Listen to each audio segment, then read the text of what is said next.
Buenas tardes, amigos, compañeros que piensan ver este video. Aquí les comparto algo sobre mi aprendizaje sobre los procesos cognitivos. Procesos cognitivos. Hay mucho sobre qué leer sobre el cerebro que pasa en nuestros procesos de aprendizaje y de qué manera intervenir. El presentador Forensen nos está diciendo que nosotros como estudiantes podemos mediar el aprendizaje, pero para mediar el aprendizaje tenemos que, que saber qué ocurre en el aprendizaje, qué ocurre en nuestro cerebro. De esto se tratará la presentación de hoy, para aquellos que podemos leer artículos que se nos puso en los módulos en procesos cognitivos. Bueno, iremos al tema. ¿Qué son los procesos cognitivos? Los procesos cognitivos es un conjunto de procesos, pensamientos que ocurren en el cerebro. Cuando nosotros recibimos la información, entonces hacemos la pregunta, ¿qué pasa con la información cuando llega a nuestro cerebro? ¿Qué ocurre en nuestro cerebro? ¿Para qué se nos dio el aprendizaje? Entonces, pasan varias situaciones, varios procesos. Los tenemos que dividir individualmente para irlos explicando, pero esto quiere decir que iremos explicando uno por uno, simultáneamente, al mismo tiempo. Pero el proceso es igual, trabaja todo esto, trabaja en equipo, a lo que podría decirse es que procesos cognitivos trabajan de una sola vez. Entonces, ¿qué ocurre en el cerebro cada vez que nuestra información llega al medio ambiente o en nuestro propio cuerpo? La cognición viene del aprendizaje, que viene de un vocablo que significa conocer y saber. Bueno, y nos hacemos la pregunta, ¿qué ocurre en el proceso? Entonces escogeremos algunos procesos cognitivos para estudiarlos para en realidad saber qué tan demasiados son importantes, qué son demasiados y qué tan importantes estudiar los básicos. Estudiaremos los siguientes. Número 1, la percepción.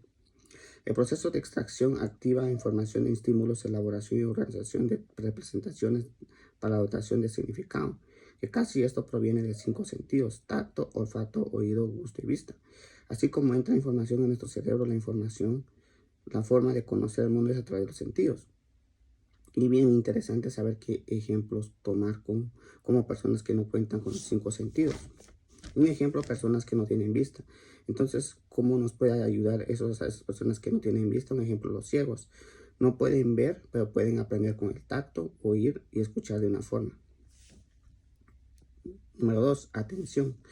El proceso de atención nos enfocamos en un estímulo relevante, olvidarnos y ignoremos los estímulos irrelevantes. Por ejemplo, aquellos estudiantes que toman clases en línea supone que ponen atención en clase. Cuando el maestro dicta la clase, los estudiantes están cerrando su atención u otros estímulos que hay en ustedes.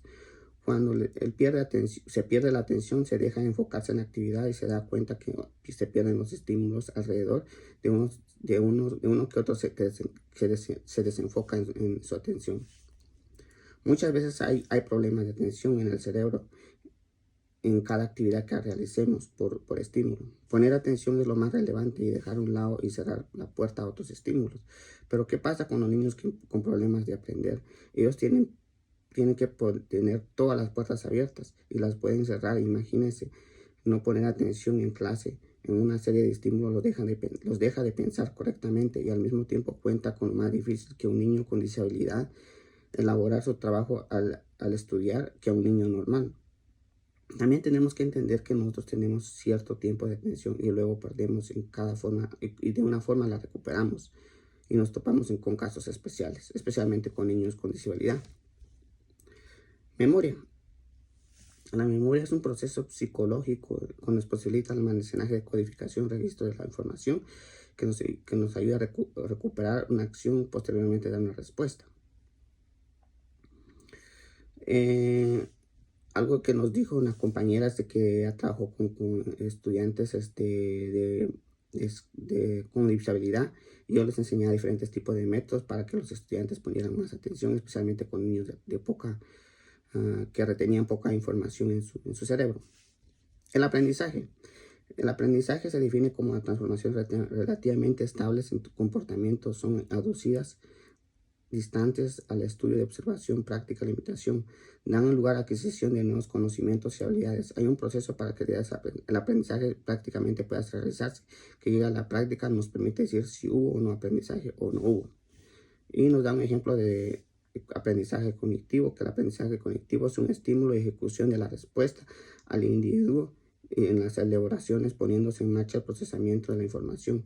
Hay que ponerle mucha atención a esto porque la información, no toda la información es suficiente, no hay alguna forma que vamos a analizar, comparar y sintetizar lo que aprendemos. El aprendizaje cognitivo se da en aprendizajes como no cognitivos que requieren muchas funciones. ¿Qué es lo que le doy más qué es lo que aprendí de esta presentación? De que la atención, en mi punto de vista, es que el alumno tiene que poner atención, si no, pues no podríamos trabajar fácilmente con él. En mi punto de vista también es darle tiempo a este método, porque en realidad mientras más tiempo el estudiante trabaja, es más fácil que el estudiante pueda sobresalir y sobre todo quiere llegar a trabajar en su labor como niño. Es fundamental para divertirse y tener tiempo para él, que es lo que no he puesto mucho en práctica, la memoria. Algo que, no es, algo que es fundamental, pero es la memorización sobre versículos, y a la hora de escribir también es fundamental. A lo largo del tiempo, que tanto tiempo el joven como trata de leer, mejorará su forma de memorizar, al mismo tiempo el niño. En fin, sobre todo la dedicación a la lectura, escritura, también puede llegar a ayudarle mucho. Hoy en día se usa la tablet, se usa el teclear, y también es una forma de memorizar, y que el niño tenga fácil acceso al teléfono inteligente también es una forma que el niño pueda profundizarse mucho en la tecnología y el aprendizaje. Bendiciones y gracias por este pequeño video sobre la presentación de procesos cognitivos.